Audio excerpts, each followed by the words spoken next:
Hello friends, Parul stories के इस channel पर आप सभी लोगों का स्वागत है। आज की कहानी पारिवारिक संबंधों पर आधारित है, जहां रिश्तों में तकरार होना एक आम बात है। इस कहानी में एक खुदगर्ज भाई को चरितार्थ किया गया है, जो अपने घमंड और अहंकार के कारण अपने परिवार से ही दूर हो जाता है। आओ दोस्तों, इस खुदगर्ज भाई के जीवन चरित्र पर बनी इस कहानी का आनंद उठाते हैं। बहुत दिनों बाद अच्छी गहरी नींद आई। सोकर उठ जाने पर हॉस्पिटल में हूँ, यह ध्यान में आने के लिए कुछ क्षण लगे। बेल बजने पर रूम में नर्स ने प्रवेश किया। गुड इवनिंग सर, मैंने पूछा। क्या कोई मिलने आया था? नर्स ने कहा, नहीं। मैं बोलता गया, बड़ी देर से सोया था इसलिए पूछा। मोबाइल पर एक भी मिस कॉल या मैसेज नहीं आया था। नर्स ने फिर पूछा, अभी कैसा लग रहा है? मेरा उत्तर था, प्रचंड बोर हो गया हूँ। नर्स ने फिर से कहा, 3 दिनों में वह पियून अंकल को छोड़कर दूसरा कोई भी मिलने नहीं आया। सबके सब क्या इतना भी बिजी होंगे? अपना कोई हॉस्पिटल में है, इसकी कोई चिंता है भी या नहीं? पर मैंने उसे कोई जवाब नहीं दिया। नर्स ने कहा, सॉरी, मैं जरा ज्यादा ही बोल गई। मैंने शालीनता से कहा, जो सच है वही तो आप बोल रही हो। ब्लड प्रेशर चेक करते समय तो 2-3 बार सॉरी बोलकर नर्स चली गई। वैसे नर्स का बोलना मन को लगा। 2 शब्द बोलने के लिए नजदीकी कोई नहीं था, प्यार से बोलने वाला कोई नहीं था। बहुत बुरा लगता था, एकदम से रोना आ गया। मन भर आने के बाद शर्ट की स्लीव से आंखें पोंछी। सर में विचारों का पंखा जोरों से घूमने लगा। आज मुझे किसी चीज की कमी नहीं थी। बड़ा बंगला, फार्म हाउस, 3 गाड़ियां, बहुत सारा बैंक बैलेंस, सोशल स्टेटस सब है, तब भी मन शांत नहीं। किसी की तो कमी हो रही थी। हर कोई स्वार्थी होता है। मैं काफी होशियार चालाक बुद्धि था, लेकिन दुराग्रही स्वभाव की वजह से कभी भी किसी को पसंद नहीं आता था। मुंहफट था, इस वजह से ज्यादा दोस्त नहीं थे, और जो थे वह भी दूर चले गए। पत्नी को भी दोस्त नहीं बनने दिया, उसे हमेशा अंतर पर रखा। सांसारिक और शिशु की गृहस्थी होते हुए भी हमारे बीच दूरियां हमेशा थी। पैसों की वजह से बुढ़ापे में माँ पापा के मन को भी दुखाया। बड़े भाई को फंसाकर सारी संपत्ति खुद के नाम पर कर ली। इतना सब करने के बाद क्या मिला? ज्यादा पैसों के साथ विकृत समाधान और कांटे जैसा चुभने वाला अकेलापन। यह सब विचार से सिर घूम रहा था। खुद पर बहुत गुस्सा आ रहा था। मन हल्का करने की इच्छा हो रही थी। पत्नी को फोन किया, पर डिस्टर्ब मत करो और कुछ चाहिए होगा तो मैसेज कर देना, ऐसा बोलकर उसने फोन काट दिया। जवानी के दिनों में भी साथ नहीं रहने वाले बेटे से बोलने का तो सवाल ही नहीं उठता।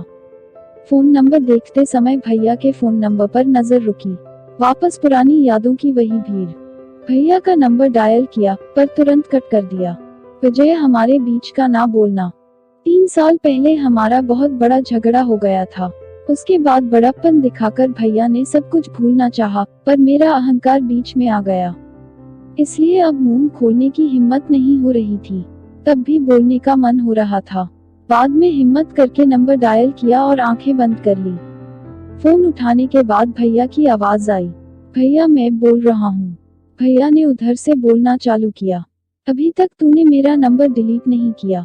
चल छोड़, कैसा है तू, फोन क्यों किया? तभी मैं भैया को बोला, भैया आपका गुस्सा समझ सकता हूँ। मैंने आपके साथ बहुत गलत बर्ताव किया। मीठी मीठी बातें करके आपको फंसाया। मन में जो भी था वह सब धार धार बोलने लगा। तब भैया बोले, मुद्दे की बात बोल, गड़े मुर्दे मत उखाड़। हमारे बीच अब कुछ भी नहीं बचा। मैंने निराश मन से कहा, भैया ऐसा मत बोलो, मैं तो सिर्फ बोल रहा हूँ। आप तो पैसों के कारण भैया मैं भटक गया था। भूल हो गई मुझसे, बंटवारा हो गया। अब कुछ भी बचा नहीं, मुझे माफ कर दो।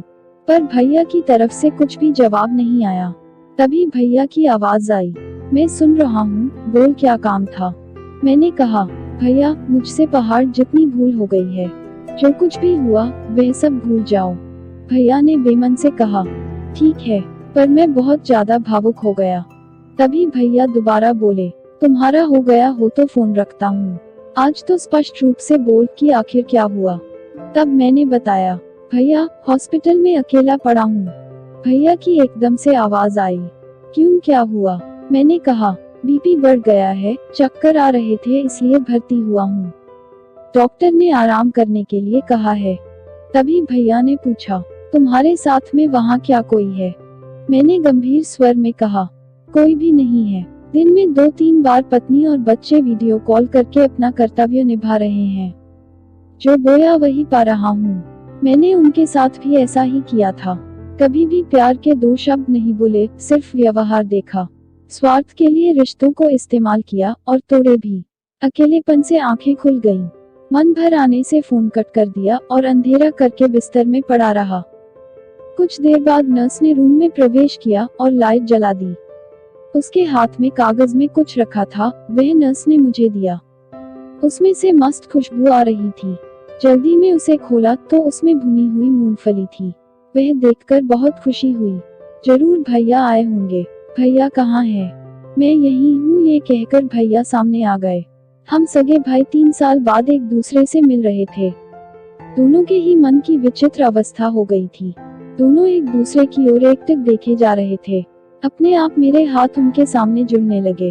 गुस्सा साइड रखकर तुरंत मिलने के लिए भैया आए। उन्होंने कहा, क्या करूं तुम्हारा? फोन आने के बाद रहा नहीं गया मुझसे। जो हुआ सो हुआ, अभी उसका विचार मत कर। मैंने पूछा, भैया आपको गुस्सा नहीं आया? भैया बोले, बहुत आया, पर आज तुमसे बात करने के बाद पूरा का पूरा गुस्सा बहकर चला गया। तुम्हें पसंद भुनी हुई मूंगफली ले ली और जल्दी से यहाँ आ गया। भैया, मैं आगे कुछ नहीं बोल सका। भैया ने सर पर प्यार से हाथ फेरा, तब मुझे बहुत शांत लगा। फिर भैया ने कहा, गुस्सा कभी भी रिश्तों से ज्यादा बड़ा नहीं होता। पुरानी बातों से चिपक कर रहने का दर्द खुद को ही ज्यादा होता है। एक बात हमेशा ध्यान में रखना, हमारा रिश्ता मतलब फेविकोल का जोड़। भैया जैसे बचपन में देते थे, वैसे ही मूंगफली के दाने छीलकर मुझे देकर बातें कर रहे थे। उन भुने हुए दानों का स्वाद अफलातून था। अनजाने में कचरे के डब्बे पर ध्यान गया। उसमें मूंगफली के छिलके की जगह मेरा ही घमंड मुझे दिख रहा था। आपको मेरी कहानी कैसी लगी? कमेंट बॉक्स में बताइए, ताकि मैं आप लोगों तक अच्छी अच्छी कहानियां ला सकूं। हमारे चैनल को सब्सक्राइब करना ना भूलें और साथ ही वीडियो को लाइक करें और अपने दोस्तों के साथ व्हाट्सएप, इंस्टाग्राम और फेसबुक पर शेयर करें। नई नई मजेदार कहानियों के नोटिफिकेशन के लिए बेल आइकॉन को जरूर दबाएं। धन्यवाद।